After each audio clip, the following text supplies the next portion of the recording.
বাউল আবুল হোসেন সরকার নিয়ে হাউকা হইতেছে, বামেরা মিছিল বের করেছে, সেখানে আবুল হোসেন সরকার কেন গ্রেপ্তার সেটার জবাব চাইতেছে। শুনেন। আবুল সরকার গ্রেপ্তার কেন? আবুল সরকার গ্রেপ্তার কেন?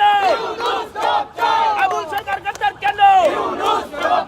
তো কেন গ্রেপ্তার করছে এটা তো পুলিশকে জিজ্ঞেস করলেই হয়। হাসিনার পুলিশ তো না, জবাব দিয়ে দিবে। মিছিল করে জবাব চাইতে হবে কেন? আচ্ছা, সে কি কি বলছে জানেন? শুনিছেন? আচ্ছা, আমরা একটু শুনি কেন গ্রেপ্তার করা হয়েছে, এখানে তার জবাবটা আছে, শুনেন।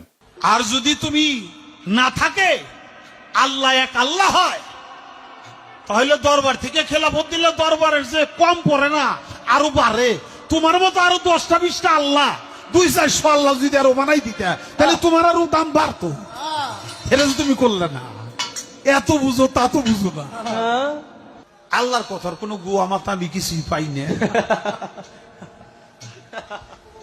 মাথা কোনটা গোয়া কোনটা এটা আমি পাই না। কেন পাই না?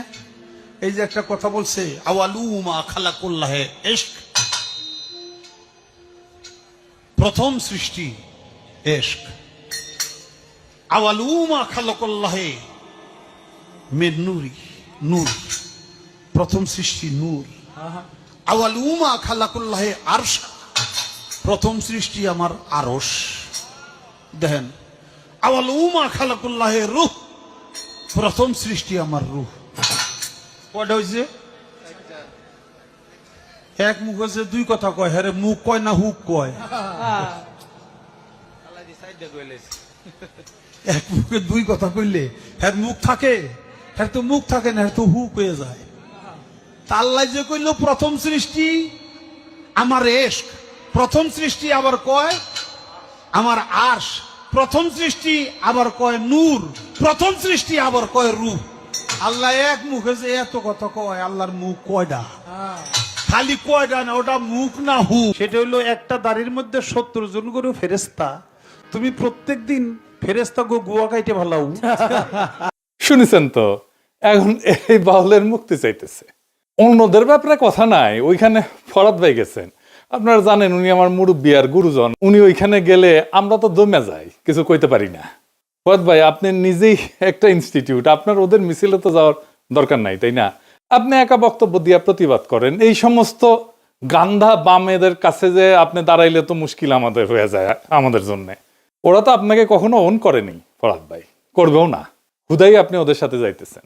যাই হোক, ফরাদ ভাই বলছেন যে সব আন্দোলন নাকি আবুল হোসেন ওনার পাশে ছিল। শোনেন ফরাদ ভাইয়ের কথা শোনেন। আবুল সরকার প্রত্যেকটা আন্দোলনের সঙ্গে প্রথম থেকে আমাদের সঙ্গে যুক্ত। তিনি শহীদ মিনারের অনুষ্ঠান থেকে শুরু করে হেন কোনো প্রতিবাদ সভা নাই, এমনকি শাহ আলী দরগায় যখন আপনারা বট গাছ কেটে ফেলেছিলেন, তিনি আমার পাশে ছিলেন। আমরা ফরাদ ভাই আপনার কথা বিশ্বাস করি, কিন্তু আপনার পাশে আপনি ফরাদ ভাই একজন ফ্যাসিবাদের দালালকে, হাসিনা মুজিব পূজারীকে কিভাবে জায়গা দিলেন? সে তো আপনারা স্যাপোটাস করতে আসতেছে। আজ আমরা মুজিব বন্দনার হাসিনা বন্দনা শুনি তার কাছ থেকে। হ্যাঁ, শুনেন। গালি জলদি কইরা যায় তোরা আয়, আয় রে আমার শেখ হাসিনার নাই তোরা আয়, আয় রে আমার শুভ এমপির নাই তোরা আয়। ওই ইতিহাসের রাখাল রাজা, ইতিহাসের রাখাল রাজা বঙ্গবন্ধু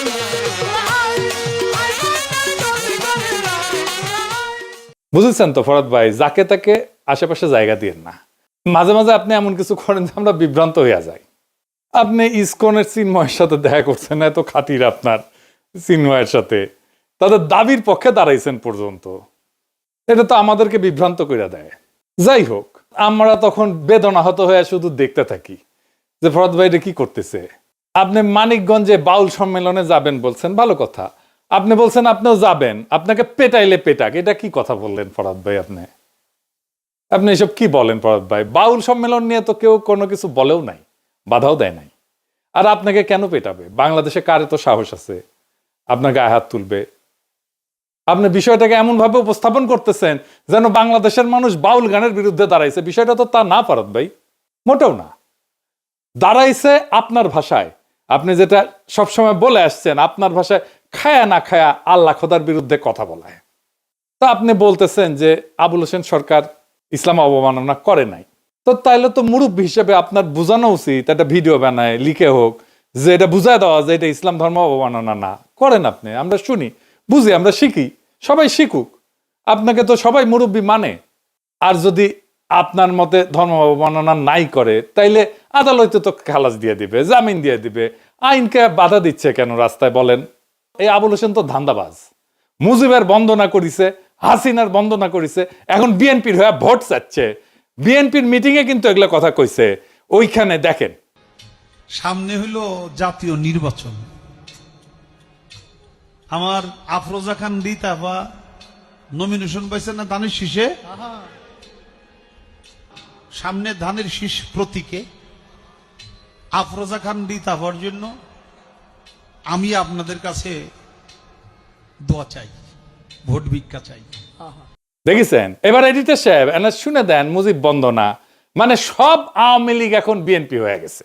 গালি জলদি কইরা যায় তোরা আয়, আয় রে আমার শেখ হাসিনার নায় তোরা আয়, আয় রে আমার শুভ এমপির নায় তোরা আয়। ওরে ইতিহাসের রাখাল রাজা, ইতিহাসের রাখাল রাজা বঙ্গবন্ধু আয়, আয় জলদি কইরা তো এই যে বিএনপির প্রোগ্রামে যায় যে সমস্ত কথাবার্তা কইছে, বিএনপির একটা লোক উঠে যায়, তাকে ঠেকাইলো না কেন? বিএনপি তো ওয়াজে যে কার বিরুদ্ধে, বিএনপির বিরুদ্ধে কথা বললে তো একেবারে ওখানে আলেমদের সাথে ঝগড়াঝাটি, গালাগালি এই সমস্ত করে। তো দেখবেন, দু একটা দেখবেন যে বিএনপি যে কি করে ওয়াজের ইয়েতে উঠে, মঞ্চে উঠে আলেমদের সাথে কি করে দেখবেন। তো ওইখানে যে তারা কেন ঠেকায় না দেখেন।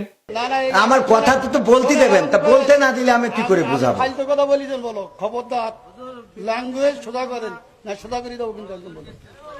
ল্যাঙ্গুয়েজ সোজা করে বলেন। আমি বলছি আমার কথা তো বলতে দেবেন। ল্যাঙ্গুয়েজ সোজা করে দেবো কিন্তু একদম। বিয়াদব লোক কম নাগাদ ভগর ভগর করতে জানি, খাবার দেবো, একটা চোখ বাসটা করে দেবো কিন্তু একদম। আমি প্রশ্ন করলাম যে একজন লোক বলছে আলহামদুলিল্লাহ নামাজ পড় না, শুরু না বললে নামাজ হবে না, ফালতু ভাবতেছি। আমি বলছি আমার উত্তরটা তো দিতে। উত্তরটা তো দিতে। একদম বাস্ত করে দেবো সব একদম। তো আবুল হোসেন বলতেছে মাজার ভাঙের বিরুদ্ধে বলতেছে, তাই না? শুনান তো একটু আরেকবার। এমনি তো 200-র উপরে মাজার ভেঙে ফেলাইছে, আপনারা জানেন তো। 200-র উপরে বাংলাদেশে মাজার ভেঙে ফেলাইছে। এখন একটু বন্ধ হয়েছে। কেন বন্ধ হয়েছে? সামনে যে নির্বাচন, একটু গ্যাপ দেই, নাহলে এখনো যদি মাজার ভাঙতে থাকি তাহলে কিন্তু আর ভোট পাবো না। এই জন্য তারা এখন একটু অব্য দিছে, একটু জিরাইতেছে। নির্বাচন হয়ে গেলে যদি তারা ক্ষমতা যায়, আবার আমাকে বাড়িঘর শুদ্ধ ভাঙ্গা করবো, খালি মাজার না। তো বাংলাদেশে মাজার নিয়ে ঘৃণা উৎপাদন করছে কে? সেকুলারেরা। মাজার ঘৃণার সবচেয়ে বড় কালচারাল অ্যাসেট হচ্ছে সৈয়দ ও আলিউল্লাহ লাল সালু। নাটক হয়েছে, সিনেমা হয়েছে, পাঠ্য হিসাবে পড়ানো হয়েছে। এখন সেকুলাররা মাজার প্রেমী হয়ে গেছে। কি তাজ্জব! মৌলানা আবুল কালাম আজাদের একটা বই আছে উর্দুতে, ঘুবারে খাতির নাম, জেলখানায় বসে এটা লিখেছিল। তো ওইখানে উনি মাজার নিয়ে কিছু কথা বলছেন। এখানে কিন্তু ওনার খুব অরিজিনাল কিছু চিন্তা আছে। উনি বলছেন কবর এবং মাজারকে ধর্মীয় শক্তি হিসেবে দেখার বিরোধিতা করছে মৌলানা আজাদ। উনি বলেন যে ইসলামের মৌলিক বার্তা ছিল তাওহীদ এবং বুদ্ধিবৃত্তি, কিন্তু পরে কিছু মুসলিম সমাজে মৃত ব্যক্তির কবরকে এটার মধ্যস্থতা, বরকত সংগ্রহের স্থান, অলৌকিক শক্তির উৎস বলে গ্রহণ করছে, যা মূলত মূর্তি পূজার আর এক রূপ। তিনি মৌলানা আজাদ এইটাকে ইসলামের বিরুদ্ধে সবচেয়ে বড় বিচ্যুতি হিসেবে দেখছেন। উনি লিখে গেছেন উনি সুফিবাদকে সম্মান করতেন, কিন্তু তার একটা অভিযোগও ছিল। অভিযোগ হচ্ছে সুফিবাদকে মাজার কেন্দ্রিক যাজকতন্ত্রে পরিণত করা হয়েছে। তিনি লিখছেন যে অনেক দরগায় অন্ধভক্তি, করুণার জায়গায় ভয়, যুক্তির বদলে অলৌকিক গল্প, অর্থনৈতিক শোষণ, এই সমস্ত প্রতিষ্ঠা পাইছে। এইগুলোকে উনি সামাজিক রোগ বলছেন ওই বইতে। উনি বলছেন যে দরিদ্র অসহায় মানুষের জীবনের বাস্তব সমস্যার সমাধান খুঁজতে গিয়ে মাজারে আশ্রয় নেয়, এবং মাজারের খাদেম এবং পীরেরা এই দুর্বলতার সুযোগ নিয়ে নিজেদের কর্তৃত্ব জাহির করে। উনি বলছেন যে এই ব্যবস্থা মানুষের আত্মমর্যাদা নষ্ট করে, পরনির্ভরতা বাড়ায়, সামাজিক উন্নয়ন থামায় দেয়। তিনি খুব কষ্ট পেয়ে লিখছেন এখানে, মুসলিম সমাজ যখন কোরআনের জ্ঞান, বুদ্ধি, বিজ্ঞান, দর্শন এসব থেকে দূরে সরে যায়, তখন মাজার কেন্দ্রিক আধ্যাত্মিকতা সমাজের নেতৃত্ব নেয়। উনি একটা টার্ম ইউজ করছিলেন, জ্ঞানহীনতার রাজত্ব, এই মাজার পূজারে উপহাস করছেন। তিনি আরো বলছেন যে অনেক মাজার দরগা এক ধরনের অর্থনৈতিক কেন্দ্র, ক্ষমতার স্থান, স্থানীয় রাজনীতি নিয়ন্ত্রণের যন্ত্র হয়ে পড়ছিল। তিনি মনে করেন যে ইসলামের সত্যিকারের উদ্দেশ্যকে এটা বিকৃত করে দিচ্ছে। একটা খুব চমৎকার কোটেশন আছে এখানে, মানে আমি বাংলা করে বলতেছি, মানুষ অলৌকিকতার পেছনে ছোটে কারণ সে জ্ঞানের আলোয় চোখ খুলতে ভয় পায়। আর সেকুলারদের কাছে মাজার এত গুরুত্বপূর্ণ হয়ে গেল কেন হইলো জানেন? এটার একটা পলিটিক্যাল কারণ আছে, ভূ রাজনৈতিক কারণ আছে। আসেন সেটা একটু দেখি। মাজার হইল Indian soft power, Indian cultural icon, তাই সেকুলাররা এটা রক্ষা করতে চায় যে কোনো ভাবে। বামেরা ঠিক এই কারণেই বাংলাদেশের ইসলামকে পীর আউলিয়ার ইসলাম হিসেবে দেখতে চায়। আপনি দেখবেন মুম্বাইয়ের সিনেমাগুলোতে মুসলমান চরিত্র মানে সে মাজারে যায়, দোয়া পড়ে, সুতা বান্ধে, কাওয়ালি গায়। কেন এইটার পিছনের রাজনীতিটা কি? এই যে মুসলমান মানেই মাজারে যাওয়া স্টেরিওটাইপটা হঠাৎ করে সৃষ্টি হয়নি। এটা একটা ঐতিহাসিক, রাজনৈতিক এবং সাংস্কৃতিক নির্মাণ, যার সূত্র 3টা পর্বে। 1940 থেকে 1950-এর দশক, যেখানে সেকুলার ইন্ডিয়া প্রজেক্টকে তারা বাস্তবায়ন করতেছিল। ভারত রাষ্ট্র নিজেকে সেকুলার দেখাতে চাইছিল। তো হিন্দু মুসলমান ঐক্য দেখানোর সবচেয়ে সহজ ভিজুয়াল প্রতীক কি? মাজার, যেখানে ধর্মীয় মিশ্রণ, সঙ্গীত, লোকবিশ্বাস এগুলোকে রাষ্ট্রীয় ঐক্যের সাংস্কৃতিক আইকন করা যায়। ওই সময় যে সমস্ত মুসলমান চরিত্র সিনেমায় আসতো সেগুলো ছিল সুফির মতো, দরগার খাদেম, কাওয়ালি গায়, দোয়া করে, শান্তি আর প্রেম শেখায়। এইটাই ছিল রাষ্ট্রীয় ন্যারেটিভ। মুসলমান সম্প্রদায় একটা মিস্টিক্যাল, স্পিরিচুয়াল এবং নন পলিটিক্যাল।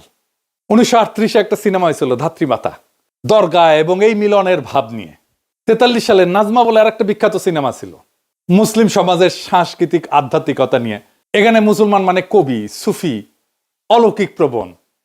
এরপরে আসে 1960 থেকে 1980 সাল, কাওয়ালির যুগ, বলিউডের বাণিজ্যিক স্টেরিওটাইপ। এই যুগে বলিউড বুঝাইলো যে মাজার, সঙ্গীত এবং কাওয়ালি এটাই হইতেছে হিট ফর্মুলা, ইমোশন, মিউজিক এবং এক্সোটিকনেস। এটাই হচ্ছে মুসলমান পরিচয়। ফলে মুসলমান পরিচয় মানে দরগায় চাদর দেওয়া, কাওয়ালি করা, পীর ফকিরের দোয়া, অলৌকিক সুস্থ হওয়া, সাদা টুপি, আচার আচরণ। এই সময় সবচেয়ে ভূমিকা রাখছে বোম্বাইয়ের ইন্ডাস্ট্রির উর্দুভাষী লেখকেরা, যারা মুসলমানদের নিজস্বতা দেখানোর জন্য সহজ ভিজুয়াল হিসেবে মাজার ব্যবহার করতেন। মাজার কেন্দ্রিক গান এবং সিন, বারসাত কি আকরাত, আমার আকবর অ্যান্টনি 1977 সালে, দরগায় অলৌকিক সুস্থ হওয়া, সুফি গান একটা নতুন ধরনের কালচারাল জানরা তৈরি করলো। এই সময় মুসলমান চরিত্রকে মিস্টিক, অলৌকিক, আবেগী করে ফেলা হইল। এইটা ভারতীয় জাতি নির্মাণের ন্যারেটিভের সাথে মানানসই। মুসলিমরা নন থ্রেটনিং স্পিরিচুয়াল মাইনরিটি। এরপরে আসলো 1990 থেকে 2000 সাল, মিডিয়া এবং পলিটিক্যাল মোমেন্ট। মুসলমান মানে দরগা প্রেম, দোয়া। 1992-এ বাবরি মসজিদ ভাঙা হইলো। তারপরে বলিউডে মুসলমান চরিত্র ফের এই হার্মলেস ভিজুয়ালে ফেরাই নিয়ে যায়। এই সময় মুসলমান চরিত্রকে 3 ভাবে দেখানো হয়: মাজার ভক্ত, প্রেমিক প্রেমিকা, নিরীহ দোয়া করা বুড়া মুসলিম যিনি নায়ককে আশীর্বাদ করেন, কাওয়ালি প্লাস ধর্মীয় মিস্টিক পটভূমি, যা মুসলমান সমাজকে সাংস্কৃতিকভাবে রঙিন কিন্তু রাজনৈতিকভাবে অসক্রিয় দেখায়। যেমন ধরেন ফিজা, রিফিউজি, সাওয়ারিয়া। এইখানে যে মুসলিম ভিজুয়াল পুরোপুরি মাজার থিমড। এমনকি যোধা আকবরেও দেখবেন মাজারের দোয়া গ্রহণে, মাজারের দোয়া নেওয়ার দৃশ্য। কেন মুসলমান মানেই মাজার ইন্ডিয়ান কালচারে? কারণ ভারতীয় মূলধারা ইসলামকে সুফি, লোক ধর্মীয় করে প্রদর্শন করতে চায়, পলিটিক্যাল ইসলামকে না। মাজার ছিল নিরাপদ, অবিতর্কিত মুসলিম ইমেজ। রাজনীতির দিক থেকে এটা ছিল মুসলমানদেরকে একটা ডিপলিটিসাইজ, মিস্টিক্যাল কমিউনিটি হিসেবে উপস্থাপনের প্রকল্প। আর বলিউডের কাছে ছিল ভিজুয়াল শর্ট হ্যান্ড। এটাই মুসলিম চরিত্রের সাংস্কৃতিক মার্কার। তার মানে মাজার কেন্দ্রিক যে মুসলিম ইমেজ আসলে একটা নিয়ন্ত্রিত উপস্থাপন। এটা মুসলিম সমাজের বাস্তব বৈচিত্র্য মুছে দিয়া তার সফট, মিউজিক লাভিং, স্পিরিচুয়াল, নন থ্রেটেনিং মাইনরিটি হিসেবে উপস্থাপন করে। এখন আসেন, বাংলাদেশের সাধারণ মানুষ ধর্ম অবমাননার প্রতিক্রিয়া কেন দেখাবে? বাংলাদেশের সাধারণ মানুষ ধর্ম অবমাননার প্রতিক্রিয়া দেখাবে কেন জানেন? এটার একটা গভীর রাজনৈতিক, সাংস্কৃতিক কারণ আছে এবং অর্থনৈতিক কারণ আছে। বাংলাদেশ একটা দরিদ্র রাষ্ট্র। এই রাষ্ট্রের বেশিরভাগ নাগরিক দরিদ্র। তাদের জীবনে কোনো স্বপ্ন নাই, কোনো সার্থকতা নাই। সন্তানকে ভালো মতো খাওয়াইতে পারে না, অসুখে চিকিৎসা পায় না, শৈশবে শিক্ষা পায় না, যৌবনে কাজ পায় না, উৎসবে আনন্দ করতে পারে না। এদের জীবনে তো কোনো হাসি নাই, কান্নাও গেছে শুকায়। এদের একটাই সম্পদ, একটাই স্বপ্ন, যদি পরকালে খোদা তাআলার দয়া হয় তাহলে হয়তো বেহেশতে ঢুকতে পারবে। এই জন্যই বাচ্চাকে মাদ্রাসায় দেয়। সে জানে একজন আলেমের সুপারিশ খোদা তাআলা শোনেন। তার একটা ইহকাল আপনারা দিতে পারেন নাই, তার পরকালের স্বপ্ন আপনি কায়দা নিতে চান কোন অধিকারে, কোন সাহসে? সারাক্ষণ খোঁচান আপনার প্রগতিশীলতার কুরকুরানি দিয়া।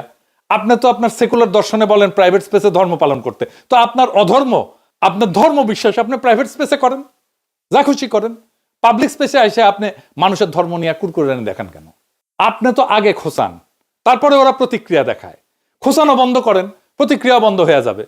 বাংলাদেশ যে মুসলমান সংখ্যাগরিষ্ঠের দেশ, এটা তো তার অপরাধ না, এটা তার বৈশিষ্ট্য। এই বৈশিষ্ট্য তো আপনাকে বিবেচনা করতে হবে। আপনার রাজনীতি, আপনার সমাজ নির্মাণে আপনাকে এটা বিবেচনা করবেন না আপনি? আশ্চর্য ব্যাপার। আপনার তো ইউরোপে আসলে তো ক্রিসমাস দেখলে, ক্রিসমাস ট্রি দেখলে, ক্রিসমাসের সাজানো দেখলে আপনার তো গা চুলকায় না। কিন্তু বাংলাদেশে আপনার কোরবানি নিয়ে চুলকানি কেন? নামাজ নিয়ে চুলকানি কেন? মসজিদে আজান নিয়ে চুলকানি কেন? হিজাব নিয়ে চুলকানি কেন? পাইছেনটা কি? এত চুলকানি থাকলে ইউরোপে চলে আসেন, নয়তো ইন্ডিয়া চলে যান। আদর করে ইন্ডিয়ায় রেখে দিবে। বাংলাদেশে পড়ে আছেন কেন রে ভাই? আপনিও শান্তি পান, বাংলাদেশে মানুষের শান্তি পাক। অশান্তির মধ্যে থাকার কোনো দরকার আছে? বাংলাদেশকে যদি সত্যিকার অর্থে শান্তিপূর্ণ একটা সমৃদ্ধশালী রাষ্ট্র হিসাবে তৈরি করতে চান, ইনসাফপূর্ণ রাষ্ট্র হিসাবে তৈরি করতে চান, তাহলে আপনাদের এই কুরকুরানি বন্ধ করতে হবে, ইসলাম বিদ্বেষ বন্ধ করতে হবে। তাছাড়া বাংলাদেশ কখনো শান্ত হবে না। এই সহজ সত্যটা মনে রাখবেন, তাহলেই আগামীর বাংলাদেশ আপনি ঠিকঠাক গড়তে পারবেন। সেই বাংলাদেশ গড়ার অপেক্ষায় থাকলাম। ইনকিলাব জিন্দাবাদ।